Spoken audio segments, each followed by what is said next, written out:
നിങ്ങളിൽ എത്ര പേരുണ്ട് നടുവേദനയോ കഴുത്തുവേദനയോ ഇല്ലാത്തവർ? ആർക്കും ഈ അസുഖങ്ങളൊന്നും ഉണ്ടാകണമെന്ന് കരുതി ചോദിക്കുന്നതല്ല. ഇന്ന് സർവ്വസാധാരണമാണ് യുവാക്കളിൽ ഈ പ്രശ്നങ്ങളൊക്കെ.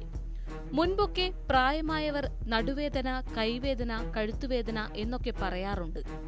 ഇന്ന് അതൊക്കെ വരാനുള്ള പ്രായം കുറഞ്ഞു എന്ന് കരുതണ്ട.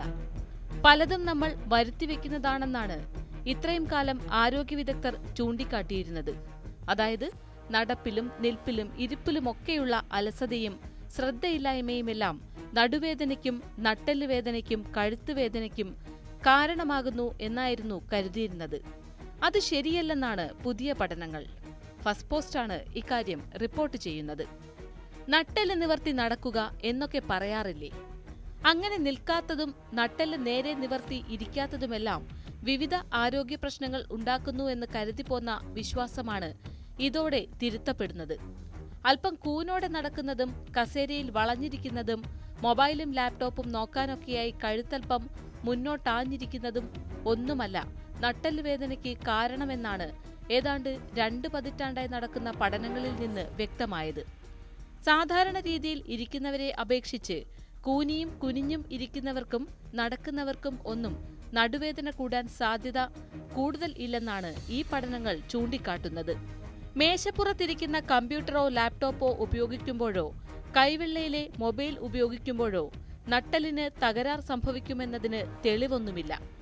ഇത് പരിഗണിച്ചാവണം അടുത്ത കാലത്ത് UK ഗവൺമെന്റ് പുറത്തിറക്കിയ വർക്ക് സ്റ്റേഷൻ മാർഗനിർദ്ദേശത്തിൽ നട്ടെല്ലിന്റെ നില അഥവാ പോസ്ചറിന് വലിയ പ്രാധാന്യമൊന്നും നൽകാത്തത്. സാധാരണ ആരോഗ്യകാര്യങ്ങളിൽ വ്യക്തമായ രീതികൾ പറയുന്നതാണ് ഇത്തരം മാർഗനിർദ്ദേശങ്ങൾ. ജോലി ചെയ്യാനും വിശ്രമിക്കാനും സുഖകരമായ രീതിയിൽ ഇരിക്കുകയും കിടക്കുകയും ചെയ്യാനുമാണ് ഇപ്പോൾ നിർദ്ദേശം നൽകുന്നത്. കഴുത്തും നടുവും അധികം വളഞ്ഞിരിക്കുന്ന രീതി ഒഴിവാക്കണമെന്ന് മാത്രമാണ് ഉപദേശം. നട്ടെല്ലിന്റെ നില സംബന്ധിച്ച് കർക്കശ നിർദ്ദേശമൊന്നുമില്ലെങ്കിലും ജോലിക്കും തിരക്കിട്ട കാര്യങ്ങൾക്കുമിടയിൽ ചെറിയ ഇടവേളകൾ വേണമെന്ന കാര്യം അവർ ഊന്നി പറയുന്നുണ്ട്. ശരീരം ഒരേ പൊസിഷനിൽ കൂടുതൽ നേരം ഇരിക്കുന്നത് മൂലമുണ്ടാകുന്ന വേദനയും പേശി ക്ഷീണവും വരുന്നതിനുള്ള സാധ്യത കുറയ്ക്കുന്നതിന് ഇടവേളകൾ സഹായിക്കും. ഇത്രയും കാലം കേട്ടുപരിചയിച്ച കാര്യങ്ങൾക്ക് വിരുദ്ധമായ കാര്യമാണിത്. അതുകൊണ്ട് നമുക്കൊക്കെ വിശ്വസിക്കാൻ കുറച്ച് ബുദ്ധിമുട്ടുണ്ടാകും. ശരീരം ഏത് വിധേനയും ചലിക്കാവുന്ന വിധത്തിലാണ് നമ്മുടെ നട്ടെല്ലുള്ളതെന്നാണ് ആരോഗ്യ വിദഗ്ധർ ചൂണ്ടിക്കാട്ടുന്നത്. ഒരുപാട് നേരം ഇരുന്ന് കീബോർഡ് ഉപയോഗിച്ചാലും കസേരയിൽ ഒന്ന് ചാരിയിരുന്നുറങ്ങിയാലും തല മുന്നോട്ടാഞ്ഞ് മൊബൈൽ നോക്കിയാലും അതുകൊണ്ട് തന്നെ കാര്യമായ പ്രശ്നങ്ങൾ ഉണ്ടാകില്ലത്രേ.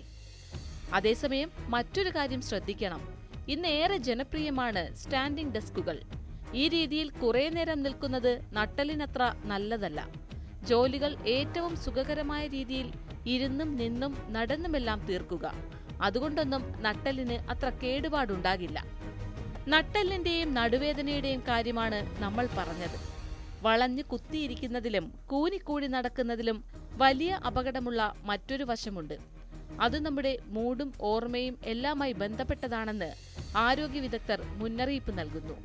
വളരെ മൂഡ് ഓഫ് ആയിരിക്കുന്ന ഒരു സമയത്ത് അല്പസമയം മനഃപൂർവ്വം കുറച്ചുനേരം നട്ടെല്ല് നിവർത്തിയിരുന്നാൽ നമ്മുടെ മാനസികാവസ്ഥ മെച്ചപ്പെടുന്നതായും ഊർജം കൈവരുന്നതായും കണ്ടെത്തിയിട്ടുണ്ട്.